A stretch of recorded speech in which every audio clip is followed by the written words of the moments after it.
Parmi les plus beaux, parmi les plus grands, parmi les plus extraordinaires des récits, il y a un récit qui est quelquefois méconnu de certains malheureusement. Ce magnifique récit est le récit de le voyage nocturne et l'ascension. La nuit et pas le jour. La nuit où le prophète alayhi salatu wassalam a voyagé avec comme monture Al-Buraq de la mosquée sacrée de la Mecque jusqu'à la mosquée Al-Aqsa à Jérusalem. Et c'est cette même nuit-là où le prophète a monté, a dépassé les 7 cieux pour rencontrer son Seigneur Tabaraka wa Ta'ala. Ayyuhal Musalloun, il faut savoir qu'un sermon ne suffirait pas pour ici s'attarder dans les riches enseignements et leçons qu'il y a dans ce magnifique récit de Al-Isra wal Mi'raj. Mais le but ici, c'est de vous donner quelque part l'eau à la bouche, de vous motiver afin de poursuivre ici les recherches sur ce sujet et afin de voir et chercher ce qu'ont dit al-ulama al-rabbaniyoun, les savants, sur ce récit-là. Et quelles leçons ont-ils puisé sur ce récit-là? Donc je vous dis ça tout simplement parce que je réitère mes propos. Malheureusement, je ne pourrai pas vous citer toutes les leçons qui sont très nombreuses et très très riches à travers ce récit, mais je vais vous donner ici des informations afin de savoir et de comprendre de quoi parle-t-on quand on dit Al-Isra ou Al-Mi'raj. Alors la première des choses à savoir, ayyuhal musalloun, c'est que Allah subhanahu wa ta'ala, avant même que le prophète alayhi salatu wassalam, rencontre son Seigneur tabaraka wa ta'ala, il nous donne une grande leçon à travers cet événement-là. C'est la leçon suivante. Peu importe ce qui t'arrive dans ta vie, peu importe les difficultés que tu rencontres, sache que ton Seigneur a dit. Retiens cette parole, tu l'as déjà entendue, tu la connais peut-être, mais grave-la dans ton cerveau et dans ton cœur. La yukallifu Allahu nafsan illa wus'aha. Allah ne donne pas à une âme une charge au-dessus de sa capacité. Peu importe les difficultés, les problèmes que tu rencontres, sache qu'ils vont s'atténuer un moment ou un autre. Et sache que c'est un test de ton Seigneur Tabaraka wa Ta'ala pour tester le degré d'amour vis-à-vis de lui que tu as atteint, tout simplement. Et ici, les êtres humains divergent quant à leur niveau de patience, leur degré de patience. Et ça permet à Dieu, bien qu'il sache, mais pour nous montrer à nous-mêmes avant tout, de se rendre compte, que toi tu te rendes compte, que nous rendions compte concrètement où en sommes-nous par rapport à notre amour vis-à-vis de Dieu, car c'est à travers la patience qu'on sait où on en est dans notre amour vis-à-vis d'Allah subhanahu wa ta'ala. Et plus Allah, il aime une personne et plus il l'éprouve. إِذَا أَحَبَّ اللَّهُ قَوْمًا إِبْتَلَاهُمْ كَمَا قَالَ عَلَيْهِ أَفْضَلُ الصَّلَاةِ وَأَزْكَى التَّسْلِيمِ. Donc, c'est quelque part une bushra, une bonne annonce quand tu es éprouvé et tu t'en remets à Dieu. Tu dis Alhamdulillahi ala kulli hal. Sache qu'aujourd'hui c'est dur. Walakin ce terme, Alhamdulillah ala kulli hal, il va te rapporter gros au paradis bi'idhnillahi rabbil alamin. Le prophète alayhi salatu wassalam, il a enduré comme personne n'a enduré. C'était le prophète alayhi salatu wassalam.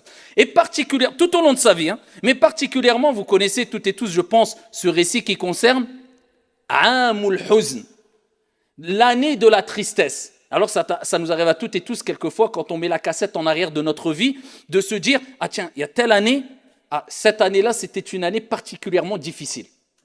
Eh bien ça c'est un décret d'Allah Azza wa Jal. Souvent Allah subhanahu wa ta'ala va faire que ici il y a des périodes qui sont plus difficiles que d'autres. Et le prophète sallallahu alayhi wa sallam a vécu cela. Et en intensité fois 1000 par rapport à ce que nous vivons nous, ou plus. Eh bien, les 10 premières années, et quand je parle des 10 premières années, c'est de la révélation, après la révélation. Donc après la révélation, après le wahi, il y a eu les premières années qui ont été très éprouvantes. Eh bien, la 10e année, ça a été une année ici plus qu'éprouvante pour le prophète alayhi salatu wassalam et difficile à encaisser. C'est cette année-là où non seulement c'était le summum de la persécution, etc., c'est cette année-là où sa femme, qui a été la première personne, c'est pas la première femme ou la première personne qui a cru au prophète Mohammed alayhi afdalus salati wa azka taslim. Quand le prophète a eu la révélation Iqra et il est redescendu de la montagne et il est parti se diriger vers ce cocon familial, vers son épouse Khadija radiyallahu anha wa ardaha, et qui lui a raconté ce qu'il s'est passé, elle a dit Wallahi la yukhzika Allahu abada.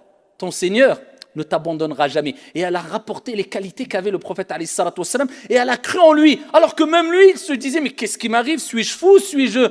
Il était en panique. Khadija, qui a été un grand soutien dans cette année-là, elle est décédée.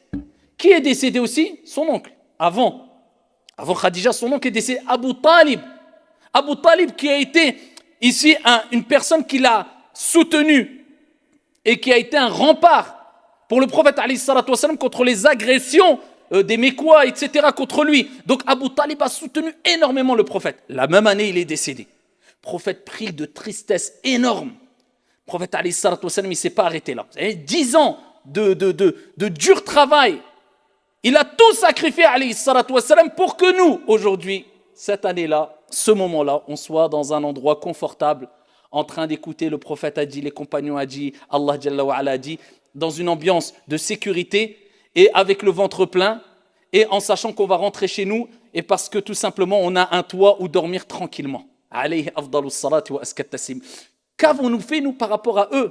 Ayna nahnu min haoula. Le prophète alayhi salatu wassalam, il ne s'est pas arrêté là, vous imaginez? Nous, dès qu'il nous arrive quelque chose, on dit ah, écoute mon frère, là, je suis tombé malade pendant 3 jours, ne me parle pas pendant 3 mois. Même quand on prend du plaisir, on part en vacances, faut se reposer 1 mois à l'avance. Je pars en vacances là, donc là, je coupe tout. Hein. Là, je pars en vacances. On revient de vacances, mon frère, je reviens de vacances. Aïe, t'es parti en vacances, pourquoi? On revient de vacances, il faut que je me repose, je reprends. Subhanallah, le prophète alayhi salatu wassalam, depuis qu'il a eu la révélation, Iqra, il n'a plus jamais goûté au repos jusqu'à sa mort. Alayhi salatu wassalam.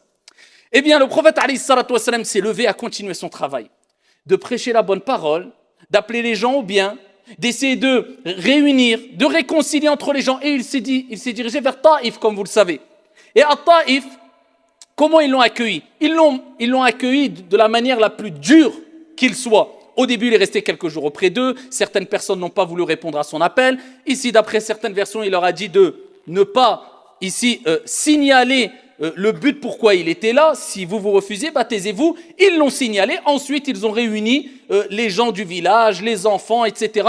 pour le pourchasser, le chasser de Taïf en lui jetant des pierres jusqu'à ce que ses chevilles et ses pieds soient remplis de sang. Alayhi salatu wassalam.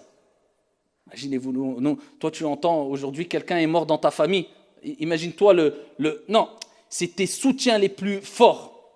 Après avoir vécu des années et des années d'épreuves, ton épouse décède, ton oncle décède, tu continues ton travail, on te chasse, on te jette des pierres. Quel degré tu vas atteindre ici là pour pouvoir patienter? Quel degré tu dois avoir pour pouvoir patienter? Seul un prophète comme le prophète Mohammed alayhi salatu wassalam peut patienter à tout cela. Mais c'est un exemple pour nous. Laqad kana lakum fi rasulillah uswatun hasana. Vous avez certes dans le messager d'Allah un excellent exemple. Il a patienté, enduré, je répète, pour satisfaire Allah et ensuite pour nous, pour toi. Donc on doit quelque chose au prophète alayhi salatu wassalam. Suivre son comportement exemplaire, ses nobles moralités alayhi afdalus salatu wa askat taslim. Donc le prophète alayhi salatu wassalam, vous savez que da'watul mazlum mustajab. Quand quelqu'un il est opprimé, alors regardez le niveau d'oppression. Plus tu es opprimé, plus il y a des chances que ton invocation elle soit acceptée. Le prophète alayhi salatu wassalam, il était opprimé. Allah Jalla wa Ala voit cette situation. La situation que vit son bien-aimé. Il envoie Jibril alayhi salam, l'ange Gabriel lui-même. Et à Mohammed, voici l'ange des montagnes. Il suffit, parce qu'il a entendu ce que tu as vécu, il a vu ce que tu as vécu, il suffit que tu demandes quoi que ce soit, eh bien il exauce. L'ange des montagnes dit, si tu veux, ô Mohammed, que j'écrase ce peuple entre 2 montagnes, je le fais. Kun fayakun, Allah Azza wa Jalla veut quoi que ce soit, il dit soit ici. On aurait dit, écrase les montagnes et montre-moi avec mes yeux pour que je vois les détails. Avant qu'on aime bien se venger. Le prophète alayhi salatu wassalam, hadith rapporté par Al-Bukhari ou Muslim fi Sahihain. Il dit alayhi salatu wassalam, je souhaite plutôt qu'Allah subhanahu wa ta'ala sorte des reins de ce peuple une progéniture qui adore Allah subhanahu wa ta'ala l'unique. Ar-Rahmatul Muhda. Wa ma arsalnaka illa rahmatan lil alamin. Ça c'est le prophète alayhi salatu wassalam, il ne s'est pas vengé. Et ensuite le prophète a continué son chemin. Il s'est arrêté. Non, il est rentré, il a dit à Sayyid Baraka. Il a continué. Mais Allah subhanahu wa ta'ala, il t'envoie des signes quelquefois pour te rappeler que tu es sur la vérité quand on ne peut plus. Allah, il ne te laisse pas. La yukallifullahu nafsan illa wus'aha. Il passe dans un endroit, alayhi salatu wassalam, il se pose. et il lit le Coran, la parole d'Allah, kalamullah azza wa jal. Oui, qu'il a été envoyé qui à Taïf pour qu'ils écoutent, pour qu'ils reviennent vers la vérité. Ils n'ont pas écouté. Est-ce que ça s'arrête là? Est-ce que parce que les gens ne t'écoutent pas, tu t'arrêtes? Abadan. Toi, il t'est demandé de transmettre. Il ne t'est pas demandé d'imposer à qui que ce soit, de vouloir écraser les gens avec ta conviction religieuse. Toi, Allah, il dit au prophète, wa ma alayka illa al-balagh. Il ne t'est demandé que de transmettre. C'est tout. Tu n'as pas à imposer quoi que ce soit ou te dire, ils m'ont pas écouté, j'abandonne. Non. Le prophète, il a continué à marcher. Il fait halte dans un endroit, il récite le Coran. Les humains n'ont pas voulu l'écouter, mais les djinns l'ont écouté. Donc, ne te dis jamais, ça sert à rien ce que je fais. Abadan, tu ne sais pas. Wallah, peut-être 10 000 personnes vers qui tu dirigeais le message ne vont pas t'écouter. Une seule personne va écouter et à travers le message que tu as donné, eh bien, il va prendre des leçons et être profitable à 100 000 personnes. Allahu a'lam. Toi, transmets. Le reste, c'est Allah qui s'en occupe, incha'Allah ta'ala. Toi, il t'a demandé quoi? Il te demandait de planter les graines. D'accord? Et c'est Dieu qui fait pousser ce qu'il veut. Et plus tes graines seront bonnes, ou dis si tu veux, plus ton intention et ta conformité sera bonne, et plus les récoltes seront bonnes. Et certes, Dieu a dit vrai quand il dit l'être humain n'aura que ce qu'il a semé. Ça dépend de ce que tu as semé. Toi, tu dois être sincère et conforme. Ce que les récoltes qu'il va avoir, ce n'est pas ton problème. Peut-être ça va venir dans 1000 ans, tu ne seras même plus sur la terre. Eh bien, le prophète continue son message. Tout le monde, ils n'ont pas voulu. Ils n'ont pas voulu répondre à son message, l'écouter. Eh bien, pendant qu'il lit le Coran, il y a des djinns qui se sont approchés. Ils ont entendu cette parole et en masse, ils s'approchent du prophète alayhi salatu wassalam, ils repartent vers leur peuple en étant des croyants, en adorant un Dieu unique, en disant « Inna sami'na Qur'anan ajaba » On a entendu un Coran extraordinaire, étonnant. Et ils ont cru en Dieu et ils se sont convertis, ils ont embrassé l'islam. Alayhi afdalus salatu waskat taslim. Donc ne désespère jamais. Si les gens en face de toi ne t'écoutent pas, dis-toi dans ta tête, tant pis pour eux. Toi, tu as transmis, ça viendra d'autre part. Si tu es sincère, par contre, si tu es sincère, et si tu es conforme dans ta prédication avec sagesse, avec douceur, avec science, avec clairvoyance, wa illa, sinon, tu perds ton temps, tu te fatigues pour rien. Le prophète, il continue. Il continue jusqu'à être à Mecca. Et à Mecca, il fait halte dans une maison, la maison de sa cousine. Il dort. Et pendant la nuit, qu'est-ce qui se passe? Eh bien, c'est Al-Isra. Al-Isra, c'est le voyage. Et Al-Mi'raj, c'est l'ascension nocturne. Al-Isra, c'est le voyage qu'a fait le prophète lors de cette nuit-là. Une nuit. Corps et âme.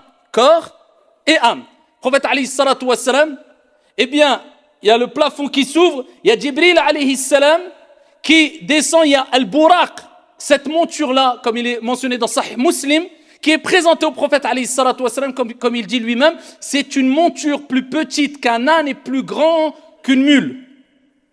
Et la monture, elle s'excite de joie parce qu'elle va avoir l'honneur de porter sur son dos Muhammad alayhi afdalus salatu waskat taslim. Et donc le prophète alayhi salatu wassalam monte sur cette monture-là. Et ici, il part de Mecca jusqu'à Al-Aqsa à Jérusalem. Allah Jalla wa Ala dit dans le Coran Subhanalladhi asra bi'abdihi laylan min al-masjid al-haram ila al-masjid al-aqsa alladhi barakna hawlahu linuriyahu ayatina. Gloire ça veut dire est exempt de toute imperfection, c'est-à-dire Allah. Celui qui a fait voyager de nuit de la mosquée sacrée jusqu'à la mosquée Al-Aqsa dont on a béni ce qu'il y a autour afin de lui montrer nos signes. Allah a voulu que le prophète voit quoi? Voit des signes. Pourquoi Allah lui a donné cela à ce moment-là? Parce qu'Allah a vu tout ce qu'il a enduré pendant 10 ans. Et voilà, cerise sur le gâteau, Taïf, il lui jette des pierres. Là, il est arrivé au summum de l'épreuve. Eh bien, Allah Jalla wa Ala, je vous ai dit, Allah envoie toujours des signes quand tu t'en peux plus pour te rassurer, dire écoute, t'es sur la vérité, continue. Et ça, c'est min hikmatillah. Et quelquefois, des gens, ils ont al-karamat. C'est quoi al-karamat? C'est des prodiges, c'est des choses extraordinaires qui arrivent à des gens pieux, à des saints, à des personnes vertueuses. Allah, il envoie des choses extraordinaires. Pas des miracles, mais c'est comme des miracles. Amma al-mu'jiza, le miracle, c'est khas lil anbiya wa rusul. C'est que pour les prophètes et les envoyés. Mais al-karamat, tu peux en avoir. Et donc le prophète, lui, il a eu une mu'jiza, un miracle. Donc Allah, c'est comme s'il lui a dit, tu n'en peux plus, regarde, tu es sur la vérité, on va te faire voir ce que personne avant toi a vu. Pour que ton iman, il monte jusqu'au... Alayhi salatu wassalam. Il a été à un endroit où même l'ange Gabriel, il lui a dit à Rasulullah, le prophète, allez Jibril, suis-moi, on continue. Jibril a dit là, stop. Là, même moi, je ne peux pas aller. Il n'y a qu'un être humain qui peut aller où tu vas. Une créature. Toi, Muhammad, alayhi salatu wassalam. Et le prophète, alayhi salatu wassalam, il arrive à Al-Aqsa. Il rentre. Là, il fait le voyage, pas l'ascension nocturne. Hein. Là, il fait le voyage. D'accord? De Masjidul Haram, il a Masjidul Aqsa. Il arrive là-bas et il pose ici la monture. Il l'accroche dans un endroit où accrocher leur monture. Les prophètes et les envoyés, c'est un endroit connu à Al-Aqsa, à Jérusalem. Et ensuite, il rentre dans la mosquée, il prie 2 rak'at, il est rapporté qu'il y avait plein de prophètes qu'il a reconnus là-bas, comme Ibrahim, etc. Ensuite, il sort de la mosquée, et là, Allah l'élève, avec Jibril alayhi salam aussi, et il va passer et dépasser les cieux. Il va jusqu'au premier ciel, accompagné de Jibril. Jibril demande l'autorisation de rentrer. Ils disent, qui est-ce? Il dit, c'est Jibril. Qui est avec toi? Mohammed. A-t-il reçu la mission? Oui. Ouvrez la porte. Et donc ici, il monte le premier ciel. Et c'est qui lui souhaite la bienvenue dans le premier ciel? Isa alayhi salam. Adam alayhi salam, afwan. Adam alayhi salam, Adam. Adam réceptionne, accueille le prophète alayhi salatu wassalam et lui souhaite la bienvenue. Ensuite, le prophète continue à monter jusqu'au deuxième ciel. La même conversation. Qui est là? C'est l'ange Gabriel. Qui est avec toi? Mohammed. Est-ce qu'il a reçu la mission? Oui. Et ensuite, on lui permet de monter au deuxième ciel. Et c'est qui l'accueille? Ici, c'est Isa alayhi salam, Jésus. Ensuite, il monte au troisième ciel. Isa alayhi salam, c'est qui l'accueille? Youssouf alayhi salam. Ensuite, il monte quatrième ciel. C'est qui l'accueille? Idriss alayhi salam. Il monte cinquième ciel. C'est qui l'accueille? Haroun alayhi salam. Il monte sixième ciel. C'est qui l'accueille? Moïse, Moussa alayhi salatu wassalam. Et il monte jusqu'au septième ciel. C'est qui l'accueille? Et le hadith est rapporté par Al-Bukhari ou Muslim. Ibrahim alayhi salatu wassalam. Accoudé sur Baytul Ma'mour, la maison peuplée, la maison céleste, où le prophète a dit, au-dessus de la Kaaba, au-dessus, où il y a le septième ciel, au septième ciel, il y a Baytul Ma'mour. Ibrahim accoudé sur Baytul Ma'mour, où 70 000 anges entrent chaque jour dans Baytul Ma'mour pour adorer Dieu sans jamais revenir dans cette maison céleste. Alors imaginez-vous les milliards et milliards d'anges. Et ici, le prophète alayhi salatu wassalam a été accueilli par, bien sûr, la salutation d'Ibrahim alayhi salam. Ensuite, il poursuit Sidratul Muntaha. Et Allah Jalla wa Ala, il parle de Al-Mi'raj, l'ascension dans Suratul Najm. وَالنَّجْمِ إِذَا هَوَى مَا ضَلَّ صَاحِبُكُمْ وَمَا غَوَى وَمَا يَنْطِقُ عَنِ الْهَوَى إِنْ هُوَ إِلَّا وَحْيُ يُوحَى. Par l'étoile lorsqu'elle se décline. مَا ضَلَّ صَاحِبُكُمْ وَمَا غَوَى. Votre compagnon ne s'est pas égaré et n'a pas été induit en erreur. وَمَا يَنْطِقُ عَنِ الْهَوَى. Il ne parle pas poussé par sa passion. إِنْ هُوَ إِلَّا وَحْيُ يُوحَى. Ce n'est qu'une révélation émanant de son Seigneur. Et ensuite, Allah Jalla wa Ala parle de ce qu'il a vu, et particulièrement Sidratul Muntaha. Le prophète, alayhi salatu wassalam, lors de ce voyage, lors de cette ascension nocturne, et ça nous rappelle que Allah a fait le filtre. Parce que quand le prophète a raconté tout ça, il y en a plein qui ont dit, c'est un fou ou c'est un mytho. Et seuls ceux qui avaient une ferme conviction dans ce que Dieu a dit, ce que le prophète alayhi salatu wassalam a dit, sont restés fermés auprès du prophète, car Dieu envoie quelquefois des épreuves afin de voir qui va rester ferme, qui va rester à côté de toi. Et c'est souvent au moment des problèmes où on voit vraiment les vrais compagnons, les vrais frères, les vrais amis. Eh bien, de même, lors de cette grande épreuve, ce grand test de Dieu, quand le prophète a raconté ça, certains ils ont dit non, pour nous ça rentre pas dans notre cerveau, c'est trop, non, on n'y croit pas. Et une grande partie, alhamdulillah, a dit, nous y croyons fermement. Sadaqallah wa sadaqa Rasulullah sallallahu alayhi wa sallam. Le prophète, il est parti jusqu'à Sidratul Muntaha. C'est quoi Sidratul Muntaha? C'est la limite extrême.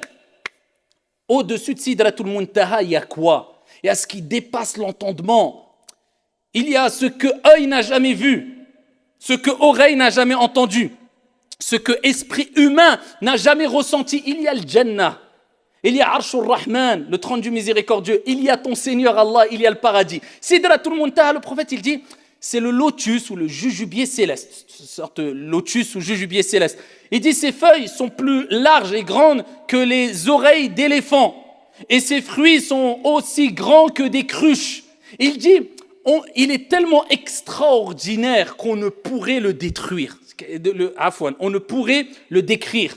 Tellement que c'est exceptionnel, c'est magnifique. Il dit, un humain ne peut pas le décrire. Sidratul Muntaha. Et il dit à Jibril alayhi salam, on continue, on poursuit. Jibril lui dit là, moi je ne peux plus là. Moi c'est la limite, c'est le jujubier, Sidratul Muntaha, limite extrême. Je ne peux pas aller au-dessus, moi, ça y est, khalas. Le prophète il continue, où personne n'a été. Continue vers qui? Vers Allah subhanahu wa ta'ala. Et là, il rencontre Allah Jalla wa Ala. Les savants divergent. Est-ce qu'il a vu Allah Jalla wa Ala ou il a vu une lumière comme il est mentionné dans le hadith al-Sahih et il n'a pas vu Allah. Ala kulli hal, il parle et échange avec Allah. Et selon une variante rapportée, il est rapporté que Allah Jalla wa Ala, quand il a rencontré, quand le prophète Mohammed alayhi salatu wa salam a discuté, a rencontré Allah Jalla wa Ala, il a salué Allah. De quelle manière? Eh bien, c'est ce qu'on prononce dans le tashahhud, dans notre prière.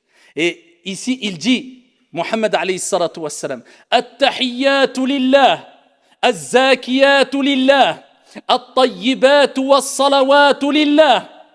Les salutations pures, les bonnes actions, tout le bien est pour toi, ô Allah. Allah Jalla wa Ala lui a répondu, Assalamu alayka ayyuhan nabi, wa rahmatullahi wa barakatuh.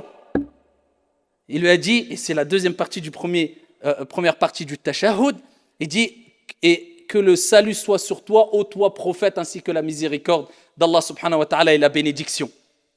Et le prophète, il a pensé à toi, à moi, à la communauté, à ce moment-là, et au prophète et aux envoyés, il a répondu à cela, Assalamu alayna wa ala ibadillahi salihin. Et que le salut soit sur moi et sur les prophètes et les serviteurs vertueux. Al-Malaïka ont vu ça, qu'est-ce qu'ils ont dit? Ashhadu an la ilaha illallah wa ashhadu annaka Muhammadan Rasulullah. Tashahhud, c'est as-salah. On doit vivre avec la prière. C'est la conversation d'Allah subhanahu wa ta'ala avec Muhammad alayhi afdalus salatu wa askat taslim. Ensuite, Allah Jalla wa Ala, comme vous connaissez le récit, Allah Jalla wa Ala directement, en direct, sans intermédiaire, Allah a voulu, eh bien, révéler, rapporter au prophète alayhi salatu wassalam un acte d'adoration qui est l'acte d'adoration pratique le plus important. Pas d'intermédiaire entre le prophète et Allah, Jibril. Non, directement. Dieu a attendu que le prophète il ait dépassé les 7 cieux pour lui dire, ici tu as 5 prières à faire, toi et ta communauté. 50 prières à faire, obligatoires. Regardez l'importance de la prière. Elle a été donnée, instaurée au prophète alayhi salatu wassalam directement par Allah au-dessus des 7 cieux. Cet acte que maintenant, quelquefois, on délaisse, illa man rahim Allah, musiba.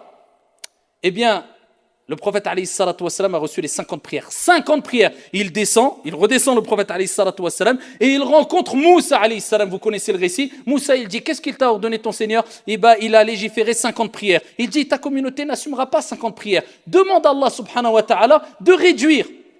Le prophète remonte voir Dieu et dit, ya Allah, il demande un allègement. Allah, il descend à 45 prières. Il redescend vers Moussa. Moussa lui réitère les mêmes propos. Ça va être trop, ils n'assumeront pas. Et plusieurs fois, certains disent jusqu'à 10 fois, il a fait l'aller-retour. Jusqu'à arriver à 5 prières. L'être humain est créé faible. Il a 5 prières. Moussa, il lui a dit, Ya Muhammad, ta communauté, elle n'arrivera pas à assumer 5 prières. Sadaqa Moussa. Et il dit, remonte voir ton Seigneur. Et dis-lui de t'alléger. Le prophète, il a dit, j'ai tellement eu honte.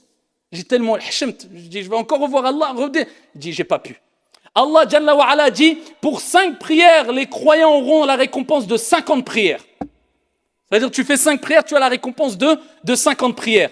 Ensuite, le prophète alayhi salatu wassalam, eh bien, a vu plusieurs choses lors de l'Isra wal Mi'raj. C'est très long, mais il a vu. C'est pour ça qu'Allah Jalla wa Ala dit, Linuriyahu ayatina, afin de lui voir nos signes. C'est quoi les signes? Al-Buraq. C'est quoi les signes? Le voyage. Il a vu Moussa, il a vu Ibrahim, il a vu Isa, il a vu les prophètes, il a vu Sidratul Muntaha, il a vu plein de choses. Parmi ces choses-là, c'est là où le prophète, cette nuit-là, il a vu beaucoup de tourments, de personnes qui étaient tourmentées parce qu'ils avaient fait de la médisance, ou ils avaient, etc. Il y avait plein de tourments qui ont été vus par le prophète alayhi salatu wassalam pour qu'il informe la communauté en disant méfiez-vous de faire cela, méfiez-vous de voler, méfiez-vous de mentir, méfiez-vous de cela, parce que j'ai vu des gens qui avaient tel tourment à cause de cela ici lors de mon ascension nocturne. Et parmi les choses qu'il a vu Moussa alayhi salam, ou plutôt qu'il a senti, et ici c'était l'odeur du musc qui sortait de la tombe de la coiffeuse de la fille de Pharaon. Vous connaissez ce récit, hein? Ici, la coiffeuse de la fille de Pharaon, eh bien, elle peignait les cheveux à la fille de Pharaon, le peigne est tombé, elle a dit Bismillah au nom de Dieu, et elle a dit tu ne crois pas en mon père, tu crois au Dieu de Moussa, un Dieu unique. Et donc ici, ils l'ont pris, avec ses enfants, et ils les ont réunis, et ils ont pris de l'huile ou de l'eau bouillante, et ils ont jeté un enfant après l'autre enfant. Ils ont jeté tous ces enfants devant ses yeux pour qu'il meure. Et son dernier enfant, c'était un bébé qui était encore nourrisson, qui allaitait, ils l'ont arraché et elle n'en pouvait plus et le bébé a parlé. Un miracle. Une mu'jiza, on va dire plutôt le karamah. C'est un prodige.